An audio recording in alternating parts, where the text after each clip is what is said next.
I might have been able to break him down at last. You know what, Runo? I've been thinking. I wonder if the two photographs really are exactly the same. They're probably not. I mean, once again, there's going to be something on there that is nudged ever so slightly off-center. Some small detail.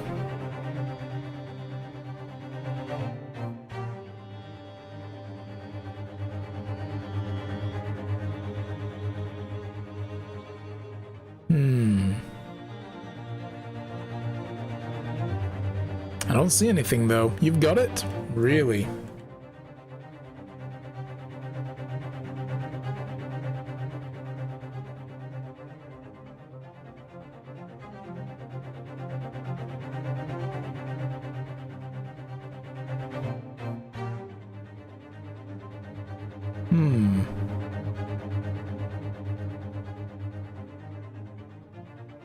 Yeah, I see it now. Okay, okay. So, that little... Is that like a cylindrical tin of some kind? In front of the picture frame, on, next to the stereoscope on the right. It's moved. Cool. Yeah, bottom right shelf. Gotta cross those eyes. No. It might be a binocular case. Could be. Yeah, it kind of looks like those old binocular cases that you used to get. Those my dad had one, like a big leather one. But they're not exactly the same. What? So, counsel, in the light of the evidence put forward by the prosecution, what is your position? It seems that in fact, on the night in question, nothing was stolen from the victim's establishment. You're trying to cross your eyes. Do you accept the prosecution's assertion? Forgot how to do it properly. Or you just look at your nose like that. Oh god, that hurts though. I could never really cross my eyes without it hurting like a second or two later. I don't know. Could there be some hidden discrepancy in the two photographic prints somewhere?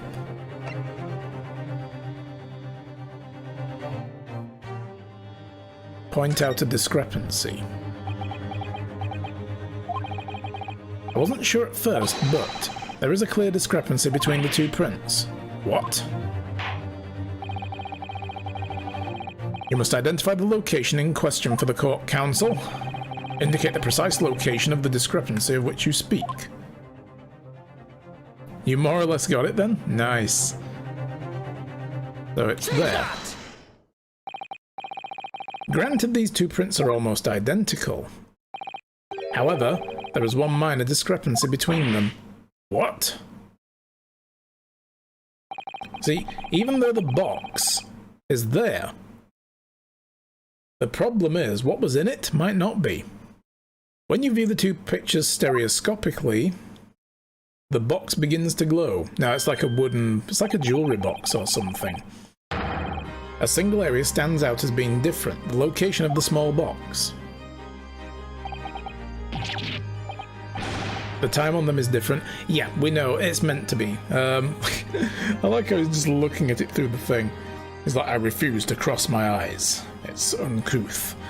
The point is, they were trying to show that before the break-in and after the break-in, nothing had changed. They were like two comparison images from two different times, so that then they could say, see, nothing was stolen, so the guy clearly wasn't there. Let me wait. Unbelievable.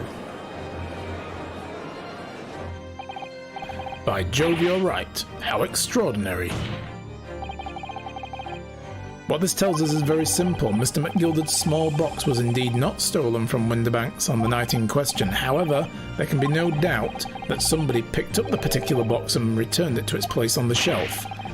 Are you suggesting the small box originally deposited by Mr. McGilder is in fact...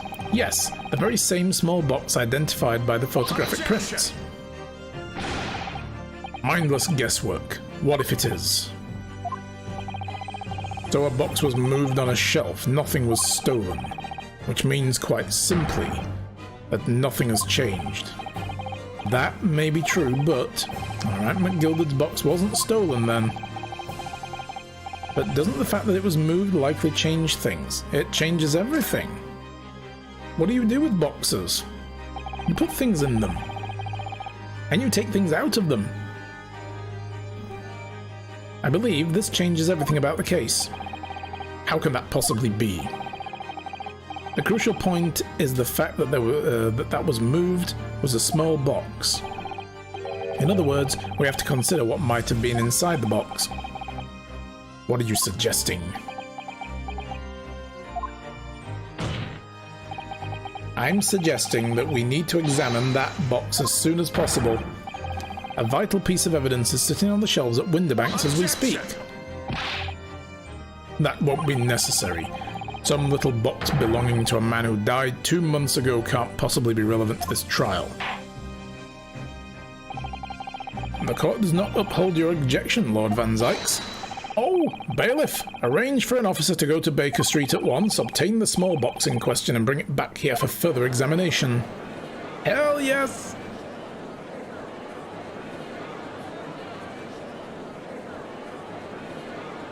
We've got him on the ropes.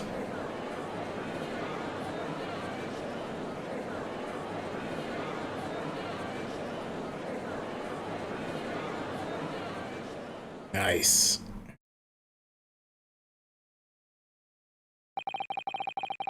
We should have a report within half an hour. I think perhaps we should recess for a short while until the evidence is brought forth. Be hoodwinked by such a farce. Disappointing. I beg your pardon, Lord Van Zykes. This is nothing but a smokescreen. A Nipponese specialty, it would seem. Actually, Jean is the one with the smoke cannon, so... what are you trying to say, you racist? My learned friend has persisted with the same line of reasoning from the very beginning, that this witness's intent was to steal an article belonging to Mr. McGilded from the pawnbrokery. Yet common sense tells us that none of the articles have value enough to be worth stealing in the first place. I don't know, I mean, the box is worth 10 shillings, dude. Exactly.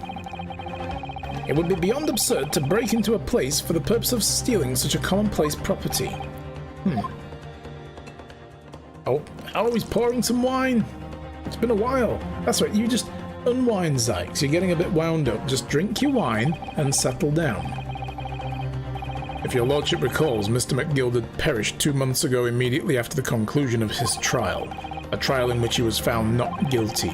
A trial in which he was established he was the upstanding member of society his reputation implied, in fact. So I propose a toast to my learned friend and his most insightful defense.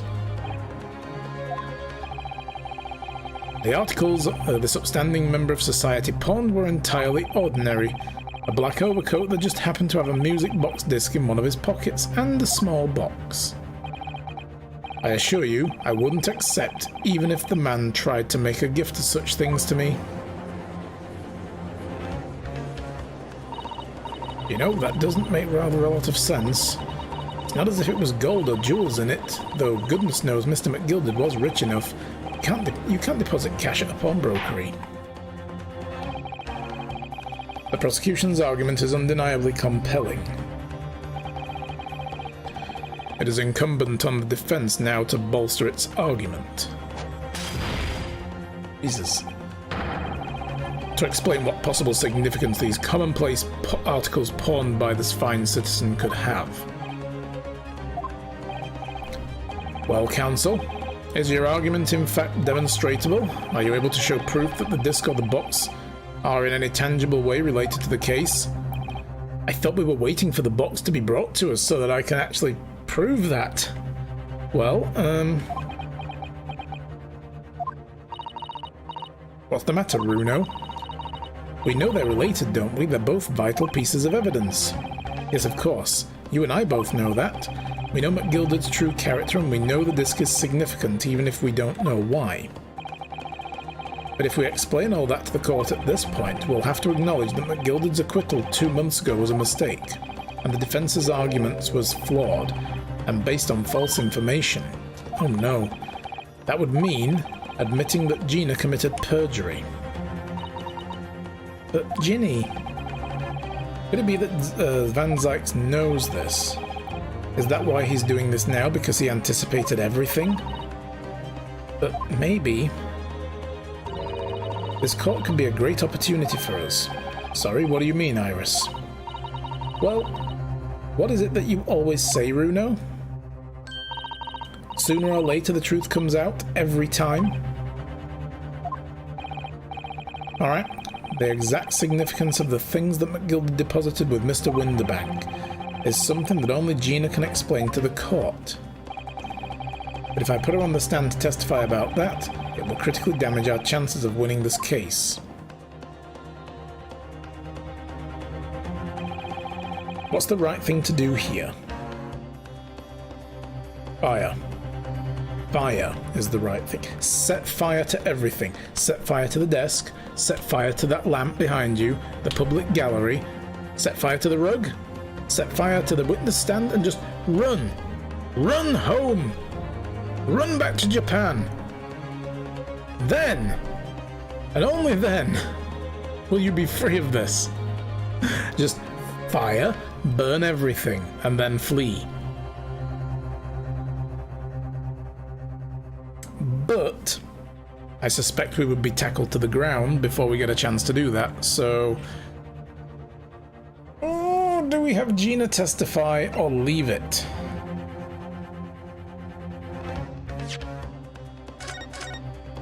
Let me save it.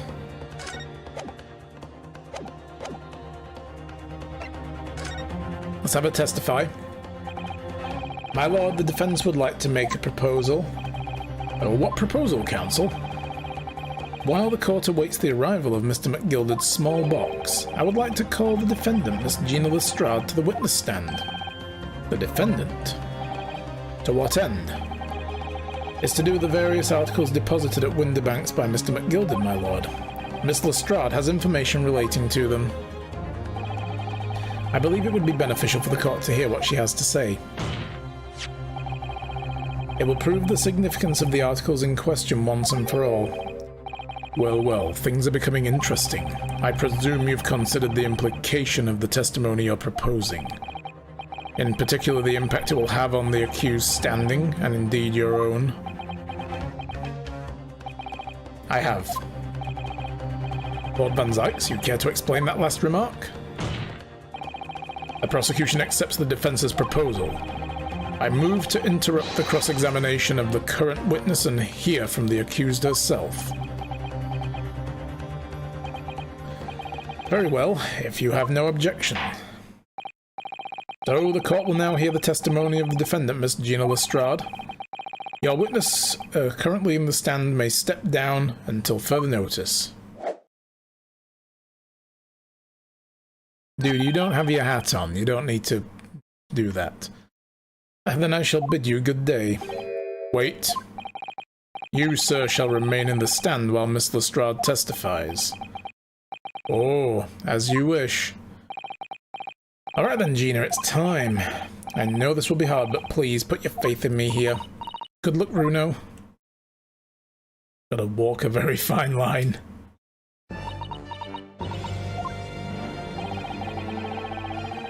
The articles that Mr. McGilder had deposited in Winterbank's pawnbrokery are intimately related with the omnibus case, the trial of which was heard in this courtroom 2 months ago. Yes, and I remember the young lady being brought before me and that trial as well, after she, fired off smoke bombs everywhere. Dapus! Hello! How are you? How are things? Come on in. I'm assuming you've just got back from work? How was your day? I'm okay, thank you very much, yep. I'm happy right now because we've had 0 dropped frames. I rewired everything. I brought the hub into this, into the room here yesterday and tested it. And I've got a long Ethernet cable going around the room and into the actual base unit. So I'm now directly plugged to the router instead of actually going through the power lines. So it might have done the trick. It might have smoothed the connection. We had the speed, we didn't have stability. So, hopefully, this has done the trick. We're still not counting our chickens before they hatch, but we'll see. You just got back from shopping with your friend. Well, that's even better. I hope you had a good day. That's great. I'm glad to hear that. Yes, and I remember the young lady being brought before me in the trial. Okay, that's right, my lord. Her testimony helped to establish the innocence of the defendant, Mr. McGilded. The omnibus case was intriguing, to say the least. And now, here we are all again, the same players in the trial facing each other once more. Well, 3 of us anyway, and the judge. A twist of fate, perhaps, my Nipponese friend? I don't think so. Being good, got some new training shoes and burned off a small fortune. Worth it in the long run, though. Yes, that's it. It's an investment in health. I'm assuming you bought them for, like, fitness activities and stuff. So, yeah. Worth it in the long run. Allow me to recap the events of 2 months ago. An old brickmaker was stabbed to death in an omnibus running along London's winter streets. Apart from the victim, there was one other person in the carriage, Mr. McGilded. Naturally, he was the prime suspect for the murder. But as the trial progressed, another possibility emerged, that the murder in fact took place above the defendant's head on the roof deck, with the body then being dropped through the skylight into the carriage below. It was Miss Lestrade whose testimony brought that possibility to light. At the time of the incident, Miss Lestrade was concealed under the seat of the carriage, hoping to pick the pockets of unsuspecting passengers. Then immediately after the trial, having been acquitted of the murder, Mr. McGilded died in this very courtroom in the most extraordinary of circumstances. A mystery that remains unsolved even now, 2 months on. As indeed does the omnibus murder itself. Be that as it may, I recall neither the disc nor the small box being mentioned in the course of those proceedings. Miss Lestrade, would you tell the court now, please, what really happened in the omnibus 2 months ago? I mean. I don't know what you mean. I already said all of what I know. And what about everything you told us yesterday from inside the prison cell? Not everything you told us outside in the antechamber earlier. Just keep that to yourself. Please, Miss Lestrade, this is extremely important. But remember, little girl, if it transpires that you willfully withheld information in the trial 2 months ago, the Home Office will seek to prosecute you for perjury. It's better than murder. And naturally, you will lose all credibility as a witness. Although, let's face facts, you have little credibility to lose. You have nothing to lose. Ginny, don't listen to him. Please, you have to trust Runo now. Iris, we're on your side.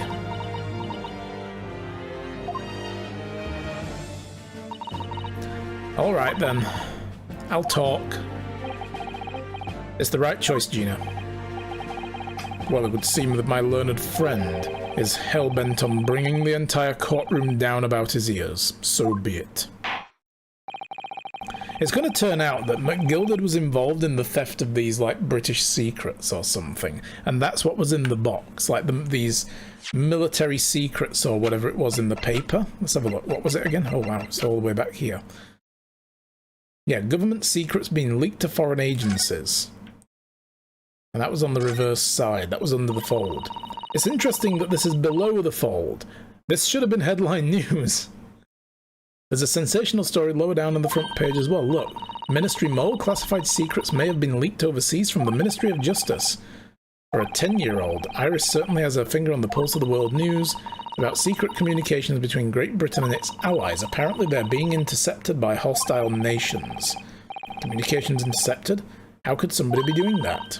That's the question, isn't it? I've come up with 3 distinct, different methods so far. Are you looking for a new career, Runo? No, of course not. I wonder. Perhaps this is what Lord Strongheart was talking about yesterday.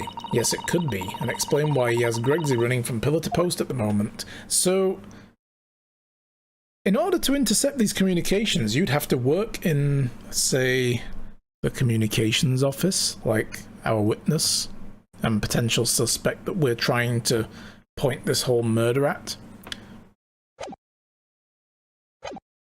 It's going to all come around to that. Floor is your best friend. Especially when drunk.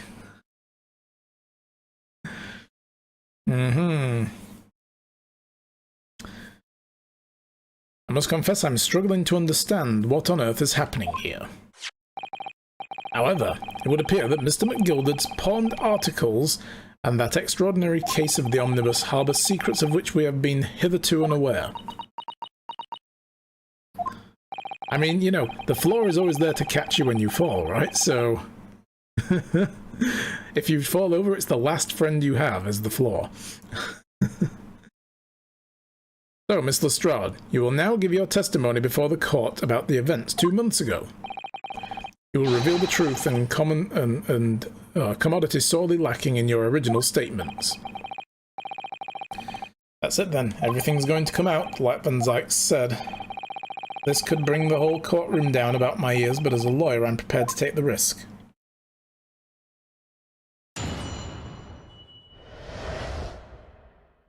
The real truth.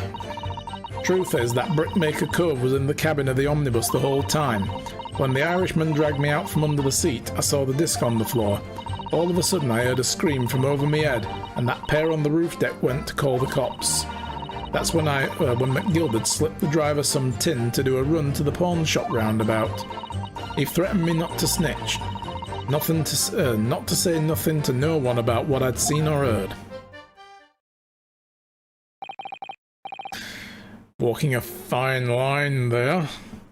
Good grief, this is outrageous. What you've just told the court bears almost no resemblance to your testimony 2 months ago. As you said, my lord. Then there's every chance I may have adjudicated in error on Mr. McGilded's trial. It sounds very much to me as if the man deliberately deceived the court in an effort to cover up the most wicked of schemes. Without a doubt, your lordship is correct. A great injustice was done in this courtroom 2 months ago. The actions of the accused in this trial, of the witnesses, and of my learned friend are entirely inexcusable. I don't believe it. The whole trial was a farce. It was all lies. The McGilded fellow was rotten to the core, just like that pickpocket. Don't forget the lawyer from the east. They're all in on it together. Bloody foreigners. Vote Brexit. Sorry. You're wrong, the lot of you. Mr. Nara Odo, the lawyer here, he didn't know nothing about it. Humbug. I don't think so. Are we really to expected to believe that?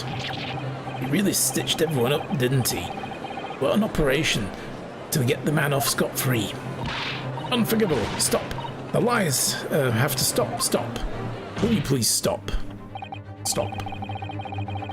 Yes, the defense made a terrible error of judgment. I intend to take full responsibility and suffer whatever consequences are deemed appropriate. However, it's imperative the court allows the witness to elaborate the testimony, because the true significance of Mr. McGilded's pawned articles must be brought to light. Very well, my learned student friend. Given the depths of calamity you have just plunged yourself into, this may well be worth hearing. No wonder Canada won't let you in. So did McGilded die? Yes, immediately after the case with McGilded, because everything kind of went pear-shaped. It looked as though the omnibus had been tampered with during the time when Gina Lestrade fired off all the smoke gun grenades, and the courtroom was evacuated. We then found more blood in the carriage than was originally there, so somebody had tampered with the carriage in that time. And it created too much doubt. McGilded got off on, like, almost a mistrial, I guess. And Gina lied. And then he said he wanted to go and inspect the carriage again, because if somebody's tampered with it and so on, then he wants to know about it as well as a concerned citizen. So he followed an inspector in there to go and have a look at it. The next thing we knew, the whole bloody carriage was up in flames and somebody was inside it. Turned out it was Magnus McGilded. So someone had locked him in the carriage and set it ablaze. to kill him. Words fail me. The situation is utterly deplorable. Mr. Naruhodo. Yes, my lord. I will decide upon your fate following the conclusion of this trial. Of course, my lord. Blimey, Mr. Naruhodo. Mr. Naruhodo. Now, counsel, proceed with the cross-examination. I mean, she's technically our witness, so shouldn't Van Zykes be cross-examining her? Well, the Brickmaker Cove was in the cabin the whole time. And you were hiding in the cabin at that time as well, weren't you, Miss Lestrade? If I remember rightly, in the storage compartment underneath one of the seats? Yeah, that's right. It's pitch black under there, so you can't see nothing at all. Now, in your testimony 2 months ago, I feel certain that you claimed Mr. McGilded was the sole passenger, did you not? False testimony, my lord. Hey, Your Honor! Objection! Overruled. How's it going, Your Honor? Nice to see you. How's life treating you today? That's what he told me I had to say. But it's important that you tell us the truth now. Were Mr. McGilded and the victim acquaintances? I don't know. But I did hear them talking a lot. What were they talking about? Well, I couldn't hear too well, but if I had to say, I think it was about money or something. They kept talking about buying and not buying. Perhaps a business deal of some kind? Well, anyway, they got louder and louder. It started out like a proper fight. I was pretty scared by then. I'd hardly dared to breathe, and then all of a sudden, I heard a noise like someone keeling over on the floor. It was blooming loud and all. And I believe you let out an involuntary scream? I'm fine. How's your butt, Wolfie? Still attached, so that's good. Yep. It's right where I left it. Yeah, that's what gave me away. When the Irishman dragged me out from under the seat, saw the disc on the floor. Was the disc you saw this disc? Yeah, I reckon it probably was. It was right next to the cove, lying on the floor. Could the disc have belonged to the victim, perhaps? I don't know, but McGilded picked it up pretty smartish. And then he sat the cove with the knife in his belly up on the seat. What did he say to you at that time? He told me not to say a word about what he'd seen or heard and to no one. About the disc and all. I was dead scared. The way he looked at me, I thought, if I didn't go along with it, I'd get stuck with that knife too. Then he started asking me loads of questions. Like what my name was and where I lived and all that. He asked me about being a diver too. But after a while, what had happened in the carriage was noticed. Yeah, that's right. There was this kind of rapping noise. Really? Buster Rhymes was on the scene. Right, we heard a scream from over my head, and they went off to call the slops. Hold it! That's where the 2 gentlemen occupying the seats on the roof deck, I believe. That's right. They must have looked down through the skylight and noticed the cove with the knife in his guts. When they screamed, this one screamed, the driver pulled up and the horses and McGilded got me out of sight. Out of sight? Where? Back under the seat where I started off. Once the carriage came to an halt, the 2 coves from the roof ran off to fetch the slops. If they immediately left to fetch the police, it would appear that they were entirely unrelated to the incident. So that left McGilded the driver, and you still at the scene. Yeah, only the driver didn't know I was there because they hid under the seat. I heard the cabin door open and a voice from the outside. The driver, yes, he also testified in the trial, I believe. Yeah, the poor guy who was just perpetually frozen cold. His bones are literally made of ice, I think. A fellow who went by the name of Beppo, if memory serves. Oh yeah, Beppo from Barcelona, I think. Was he Spanish or something? I'm pretty sure he was Spanish. I can't remember anymore. I just got a strong Manuel vibe from him from Faulty Towers. I know nothing. What did McGilded and the driver say to each other? I don't know what happened and stuff like that, mainly. And then McGilded slipped the driver some tin to do a run to the pawn shop. That pawn shop obviously being Windibank's on Baker Street. Just a moment, counsel. Do you mean to tell me the driver gave false testimony in the trial as well? Yes. Perhaps the excursion to the pawnbrokery slipped his mind when he was in the stand. Indeed, Lord Van Zykes. McGilded took off his coat and gave it to the driver. He folded it up, all careful-like, before handing it over. When I saw him do that, I remember thinking, that coat and what's in it's got to be worth a few bob. Yes, Gina was sure the disc would be worth more than Mr. Windibank was suggesting, wasn't she?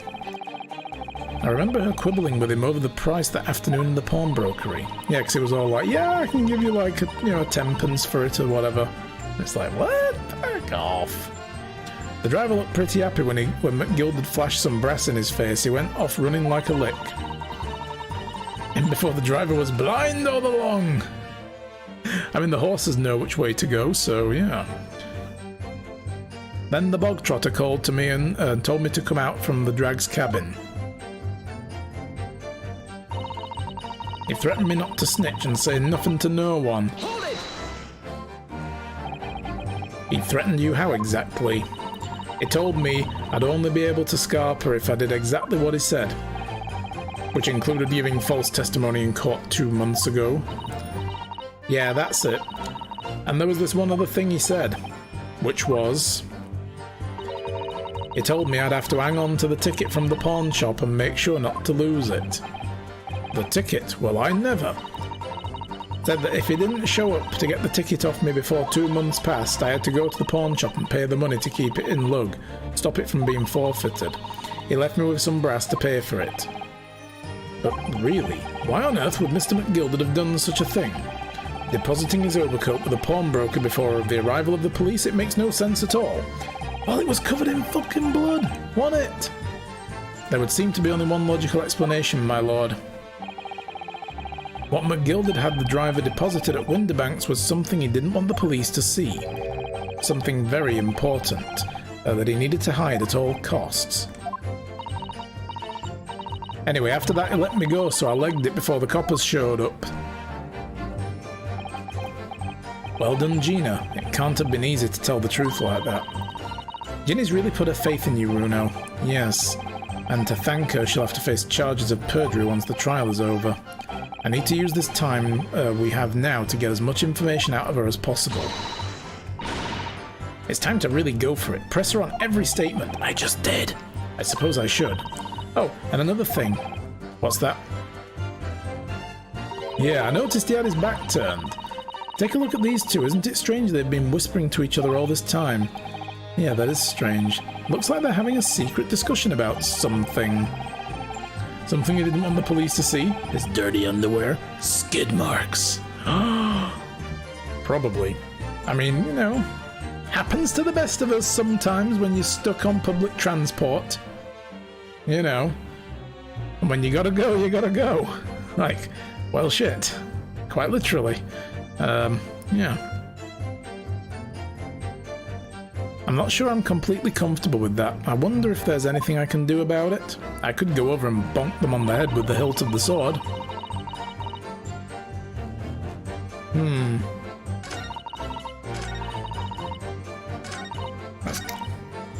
So is there anything...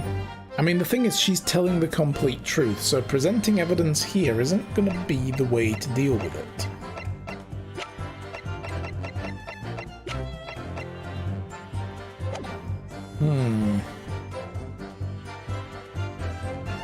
The brickmaker was in the cabin of the omnibus when the Irishman dragged me from the seat. I saw the disc on the floor.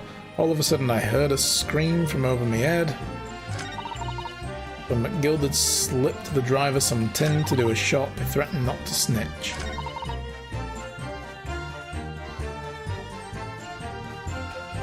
I mean, we've pressed her on everything.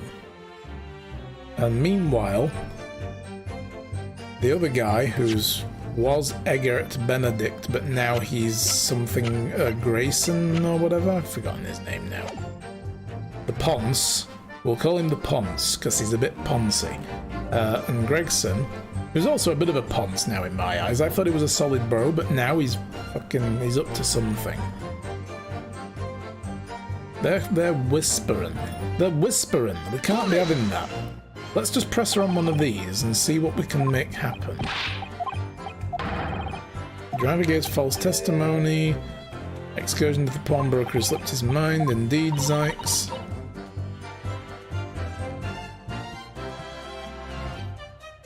I wonder if I can just interrupt them now.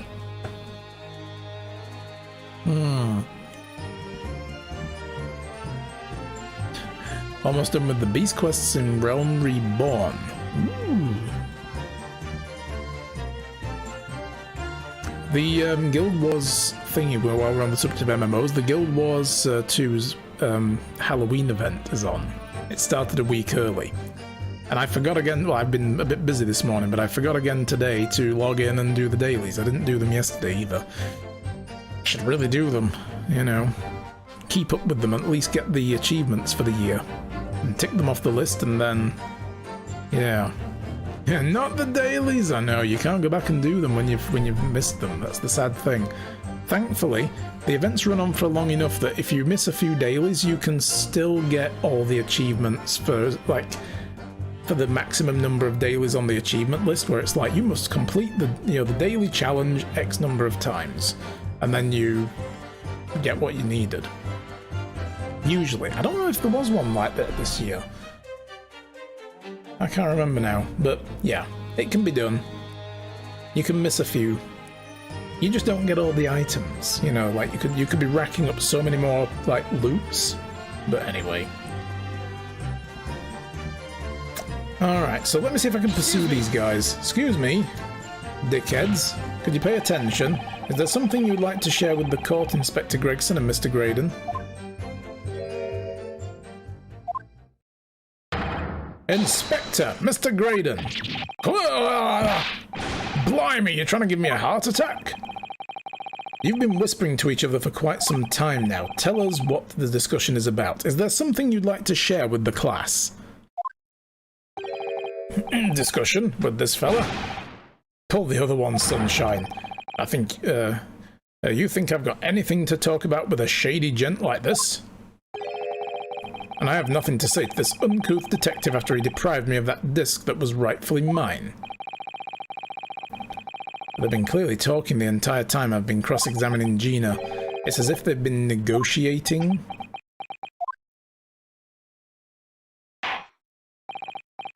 Thank you, Miss Lestrade, and thank you, Counsel. I've heard enough. I believe we now have a reasonable understanding of what actually transpired on the omnibus.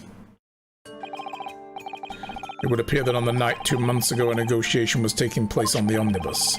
A negotiation concerning this disc. However, matters did not run smoothly.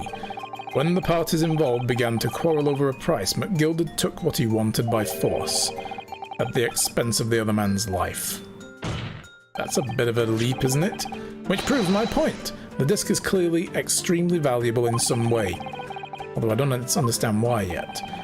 2 days ago, precisely 2 months after the omnibus incident, McGilded's coat and its contents were due to be forfeited. I didn't know what I should do with the ticket. I mean, the cove died right after his trial, I knew that. So you decided you would try and claim the articles as your own. Well, why not, eh? They were only going to be forfeited, why shouldn't I have got them?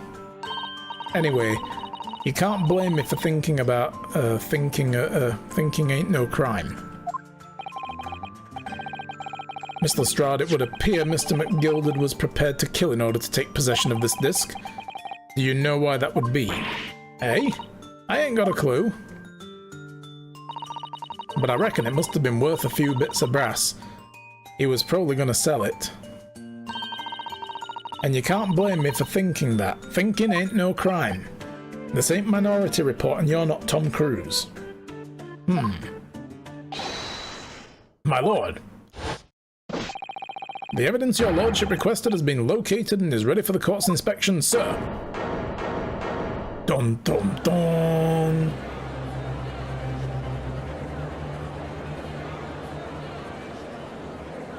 Well then, the mysterious little box deposited by McGilded 2 months ago.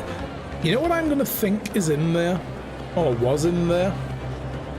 I think this box, is it a music box? I wouldn't know, because if it was, then Graydon, or whatever his name is, the Ponce, would have actually stolen the box, because he would have needed it to listen to the music disc that he didn't have anyway, so it was useless to him. No, I think condoms. That's a good idea as well, Rocker Freak. Honestly though, this guy's a bit poncy. I don't think he ever gets to score often, so he won't need them. I think when we open it, we're going to find that there are slots inside of it to put music box discs. I bet they're like padded slots where you can put the discs in to keep them protected.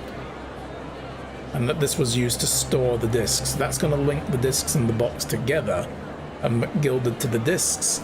And also, we can claim that there were more discs inside, because when the Ponce showed up to a couple of days ago to take the jacket, he followed Gina and tried to claim that she was a pickpocket who stole his ticket and that was his jacket.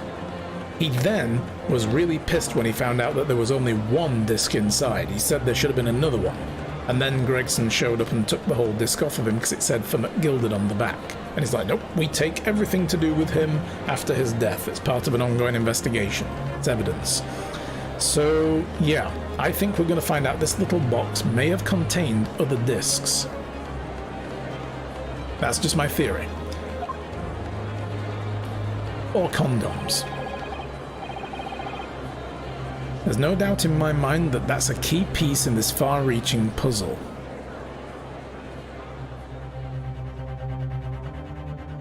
To Conti. Continued. Oh, okay.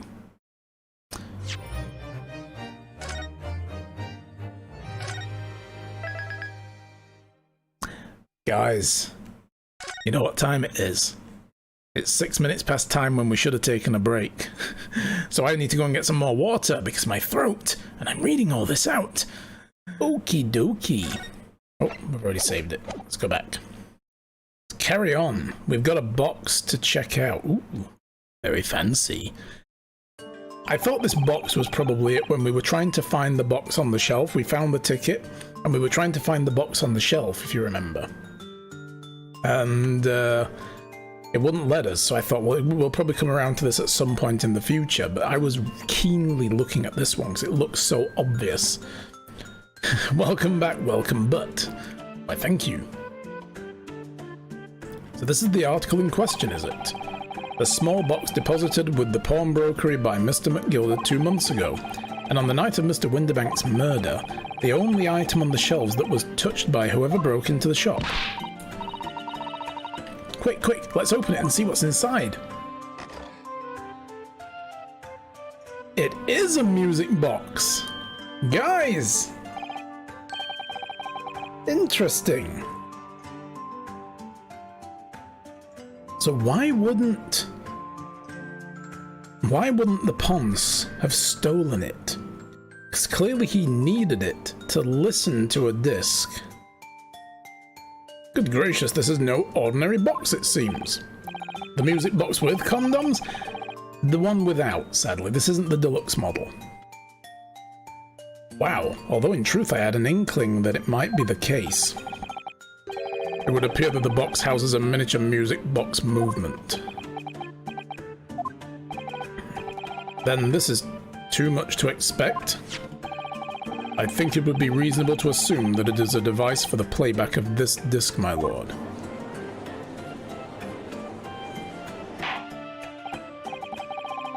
So here we have the means to play back Mr. McGilded's disc deposited at Winterbank's at much the same time. Not strictly correct, my lord. It was not McGilded's disc. It was the disc of his victim on the omnibus. But why, for heaven's sake? Are we to understand that the brickmaker was trying to sell this music box disc to Mr. McGilded? Why don't we just put it in and try it, guys, first? I believe the answer will become clear if we listen to the disc, the music on the disc, my lord. Yes, very well. Let the court now listen to this curious disc at last. Wait, my lord! Good grief, what is the meaning of this, Inspector? The music box disc and the disc are, they're unrelated to the case. Nope, no need to spoil the somber atmosphere in the courtroom with some silly bit of music. The disc may very well have motivated the culprit in this case to commit murder. Clearly there's every chance that it's fundamentally important to understand what happened. The prosecution has no objections. But no, that piece of evidence is... Clearly Scotland Yard has some vested interest here. But it is the policy of this prosecutor to leave no avenues unexplored. And you, Inspector, have no jurisdiction here to prevent that from happening. Ah! No further delays, please. Play the disc. Is it his lit rap compilation? It is. It's Inspector Gregson beatboxing, and he's embarrassed by it. And, you know...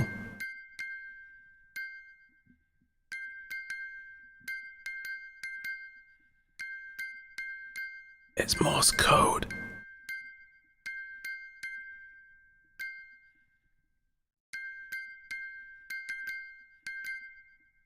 That's Morse code.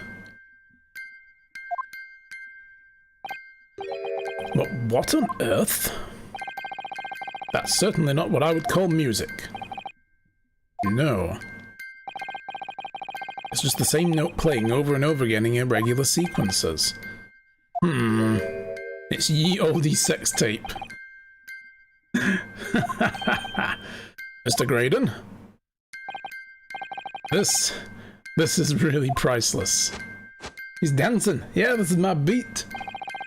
So it's mono-note music, dude. It's the fucking future. After all that, the music box is broken. Yes, I've hidden my condoms in my socks. That's what it says if you translate that Morse code message. Broken? It can't be. Well, obviously. In fact, I wouldn't be surprised if the officer sent to fetch it didn't drop it on the way back to the courtroom. Well, with much regret, I feel the court must accept this music box offers very little in the way of clues. Are you ready to move on, counsel? Come on. Yes, alright, it does sound as though it's completely broken, but is it? Could this music emanating from the box possibly be a new clue? It is. It's code. It's a coded message. I believe that it could be relevant, my lord. Good lord, but how can it be? It is an abomination, counsel, mere noise. I fail to see how it could have any meaning whatsoever. I mean, I don't know what they thought a musical tune was going to give them, but this isn't a musical tune. That doesn't mean to say it's broken. It does sound strange, I agree, but there's one thing bothering me. While Graydon stands there chortling victoriously, the inspector beside him has a rather telling expression on his face. He's worried. He knows we've all just heard something we shouldn't. And the 19th century version of the SAS are going to come and storm this place and kill us all, just to hide the truth. Graydon probably understood the message. I don't know if he did because of what we just saw there.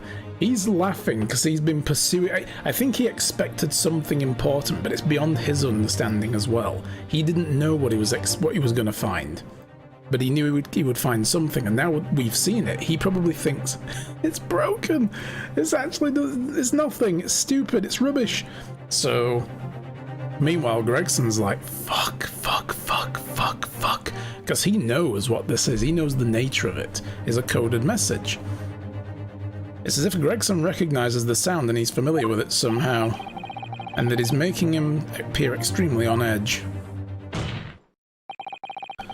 It's the Gregson McGilded sex tape. Oh.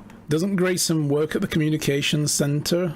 Don't they use Morse code there? That's true, actually. He should recognize it in that case, yeah. But the thing is, the woman on the jury, juror number 4, or is it 5? I think it's 5. She also works in the communications center with Morse code. She mentioned it earlier. She hasn't spoken up yet either, because they're probably not expecting to hear it. And if you're not expecting to hear it, you won't see it. You know, it's like how celebrities try to hide themselves in plain sight by not looking glamorous. You don't expect to see them, you won't. So, I mean, it doesn't really work for them, but still. Is that the stance of the defense, my Nipponese friend? Answer me this. Oh?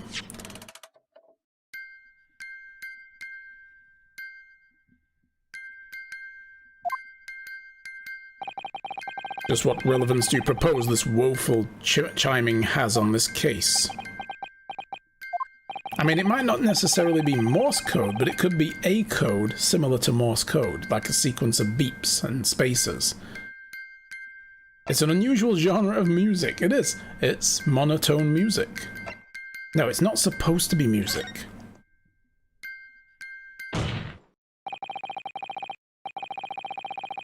Just because this is a music box doesn't necessarily mean the sounds we're hearing are music. Look at that. The smile vanished from Graydon's lips as soon as I said it. I'm on the right lines here, I must be. Making deductions based on how people react to what you say. You're acting just like Hurley, Runo. Yes, please do object to that. Oh my god. How dare you? The sounds we're hearing aren't necessarily music. Well, now that you've told us what they are not. I'm sure the court would like to hear what they are. Do enlighten us, my Nipponese friend. Well, surely you have an idea in mind, because if not, it will be the death of your ill-formed argument. Exactly. The music box is clearly broken. Refusing to accept that fact is pure foolishness. They've got me. I don't know what the answer is yet. Runo? I've just examined the music box very thoroughly. Let me guess, it's not broken. And I'm fairly certain it's not broken at all. I mean, the combs are probably all the same length, so they produce the same note. And the only reason there's a lot of them, and the complex pattern around the circumference of the disc, as you go further and further out, around it, like the radials on it, whatever they're called, is so that it can produce a lot of short and quick beeps. Really? Really, the way it's been made, it can only produce a single note anyway. Thank you, Iris.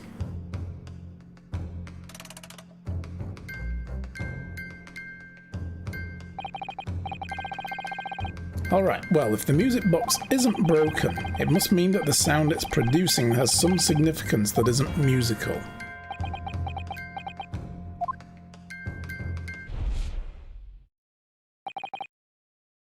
Ah! Could it be? Is that what the sounds are? Something just struck me, Runo. I feel like recently, in the past few hours even, I've heard another sound very much like this one the music box makes. Yes, the juror tapping away furiously on her Morse code wireless thingamajiggy. Yes, it is a familiar sound, actually, Iris. I was just thinking the exact same thing. I'm going to have to press the defense for an answer. If your assertion is that the sound produced by this music box is not in fact music at all, then what the devil is it, counsel? All the evidence we've seen so far, all the testimony we've heard, it's all pointing to a single answer now. The prosecution demands that my learned Nipponese friend presents proof now. Tangible proof of his latest wild speculation. Alright then.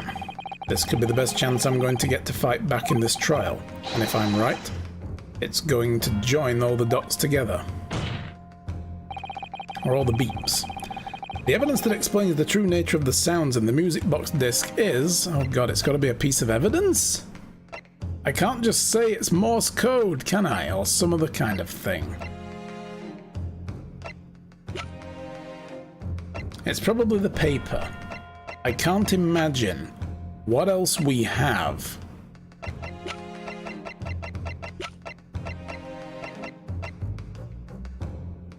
Take that! Today's paper, Council. The headline is Pawnbroker perishes in pick-purse plunder, hardly supportive of your clause. No, my lord, I was hoping you'd look a little further down the page. Further down.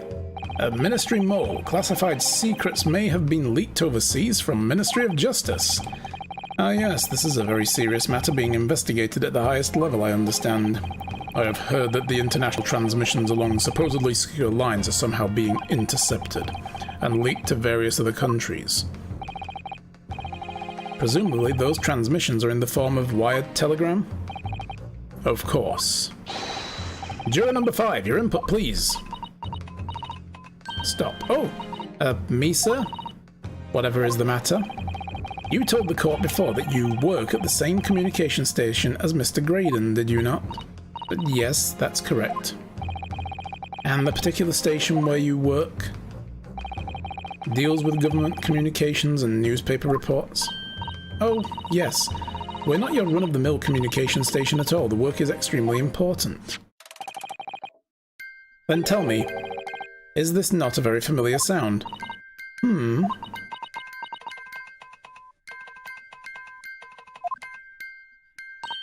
You don't mean to say, is it? That's right, madam. It bears more than a passing resemblance to the sound made by your telegraph machine as you tap it. I believe it's called Morse code.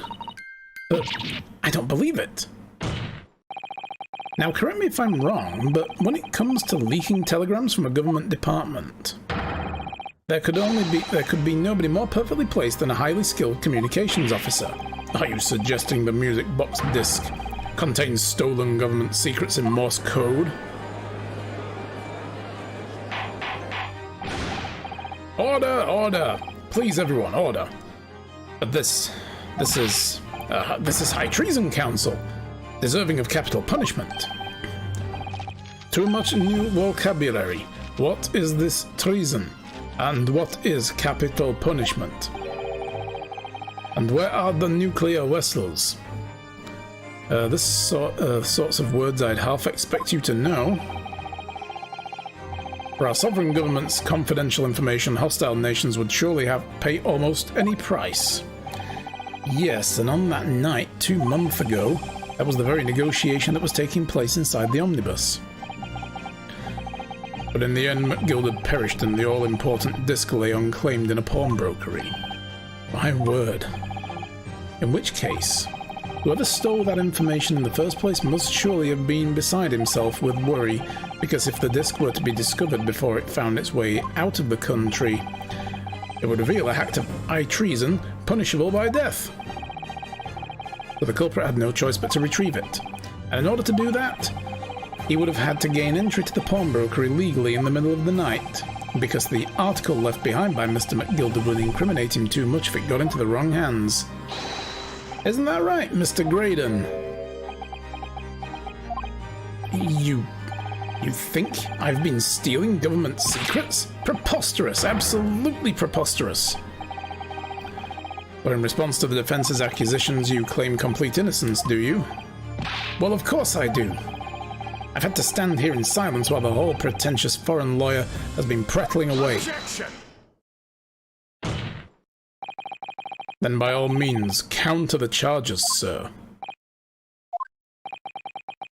The prosecution demands the witness testifies. Response to the accusations brought by the defense. It's not government secret, it's just his sex tape in Morse code.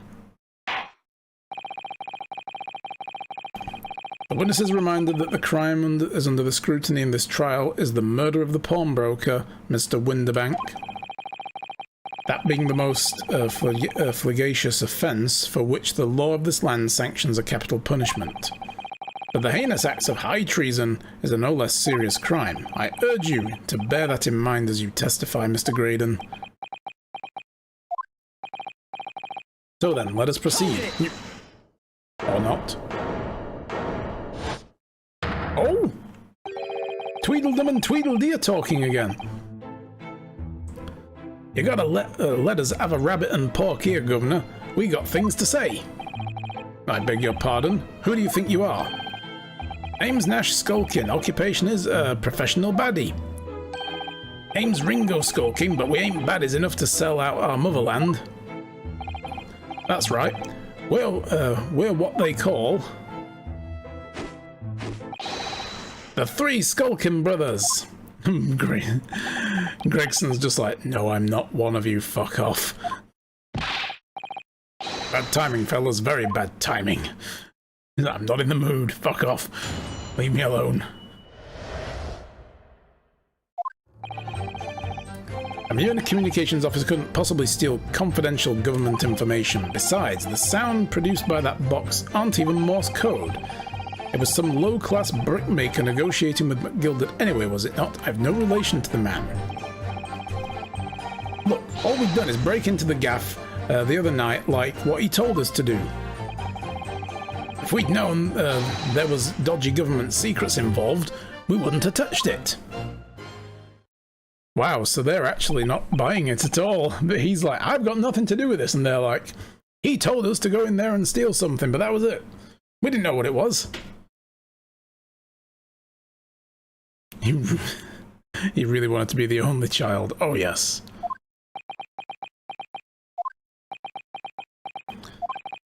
Mr. and Mr. Skulkin. One Mr. will do, Governor. What's up? Do I take it that you now admit to the crime? On the night in question, you did indeed gain entry to the premises illegally. Well, they never denied that. They just said they saw the door open originally, and then they came in, heard the gunshot in the back room, knocked a few things over, quickly put them back, and then ran off. That's what they said they did. Moreover, you did so as a party of 3 in collaboration with Mr. Graydon here.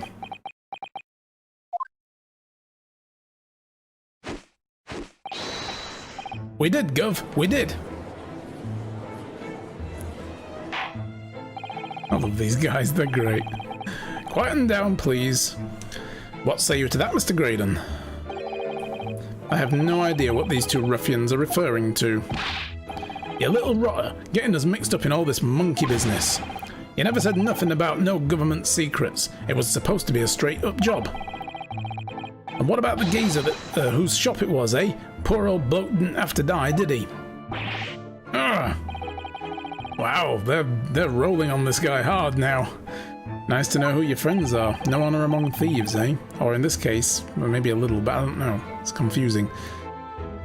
Whatever these men say, I deny the accusations. Indeed. Well, I certainly wasn't expecting this little music box to become so significant in the proceedings, however. As it has, I will admit it to the court record as evidence. Alright. We have it. Now we cross-examine. But before we do, I want to have a look at that music box again.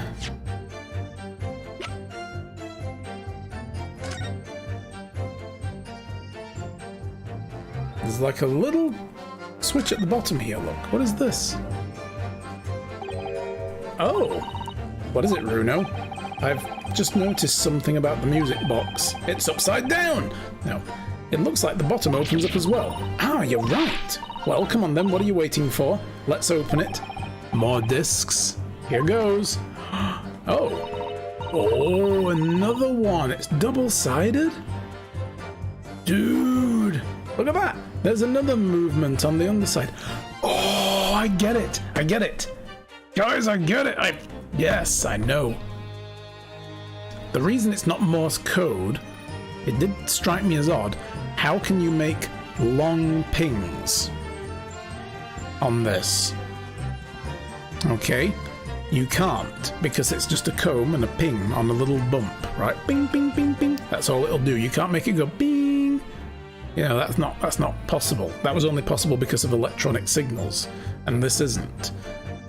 So one of the combs is doing pings. The other one is probably going to do a different tone of ping. that will stand in for a long ping, because Morse code are long and short, aren't there? And there are some gaps in this code. So in those gaps must be another disk, and you synchronize them up correctly and run them both simultaneously, and then you get the full message. That's what's going on here, I think. That's my theory. So, does that mean you can set another disk to play back on this side? Yes, I think so, and it looks like the two movements are linked together. They're linked? There you go. So if you have two disks, they would both play back at the same time. Ping, level up. Yeah. So, these gubbins, look again, they also only plays the one note. Who would have thought there would be a second movement on the underside of the box? And this movement is like the other one, the comb's teeth are all the same length. So this movement also produces a single tone like the other one? Yes, it must do. Except that the length of the teeth on the combs, on the two combs isn't the same. See? Different tone because of the length of the comb. So the single tone produced by this movement will be different to the single tone we've already heard. What? Basically, each movement can only produce a single note, but the notes they produce are different. A music box that can only play two tones. Yeah. Because it has to stand in for a ping and a pong, basically. See how the gilded disc sits in the music box, so the man deposited at Windybanks? It couldn't be a more perfect fit. So there's no question then, the disc was designed to be played in this box. Yet despite that, the sounds it produces are neither musical nor do they appear to have any meaning. It just doesn't make any sense. I wonder if perhaps there's more to the music box than meets the eye. Maybe we haven't discovered all the secrets yet. No, I think I have. Hold on, we're now playing table tennis? What? Nah.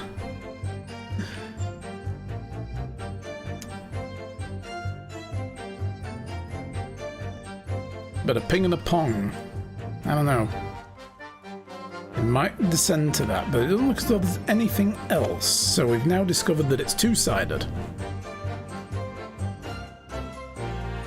We got the ping and we're looking for a pong. Yeah, I got it then. I thought, oh yeah, ping pong. I said ping pong, didn't I? A ping and a pong. So a communications officer couldn't possibly steal confidential government information. How so? So is the newspaper headline accurate? Government communications are being intercepted? How could I possibly know? What do you mean by that? Any important government communications are handled by high-level officers by specialists. General members of staff in the station where I work would never be entrusted with sensitive information. Oh no, stop! I must say something. Stop. Let me guess. Juror number 5? We regular communications officers aren't as lowly as you're being led to believe. A team of us are responsible for setting up and testing the telegraphs used by the ministry, and Mr. Graydon is the team leader. Oh, he has access. That's fascinating. He could have his own wiretap. He could have put his own tap on the line. Oh god, she's getting all sparkly eyes. Graydon is highly skilled operator. Stop. Currently in presence of idol. Stop. Oh, notice me, senpai. Stop. So you had access to the equipment used for the confidential communications, Mr. Graydon? Well, what of it? The transmissions are always made behind closed doors, so they can't be heard. And in any case, all messages are sent and ciphered. Normal employees couldn't possibly understand them. Oh no, stop. Must say something, stop. Mr. Graydon regularly attends meetings with ministry technicians and ministry communications teams. He assists them in ensuring that there are no errors in important international communications, and he's received the top prize for the cipher cracking convention 5 years in a row now. You're making him sound like he's almost the right person to be a spy. That's fascinating. He's just thinking, I wish she would stop. Stop. Graydon is highly skilled operator. Stop. Currently in presence of idols. Stop. Ooh. Well, your idol would appreciate it if you'd keep your mouth shut. She should really pick her idols more carefully. I tell you, this lawyer's accusations are completely unfounded.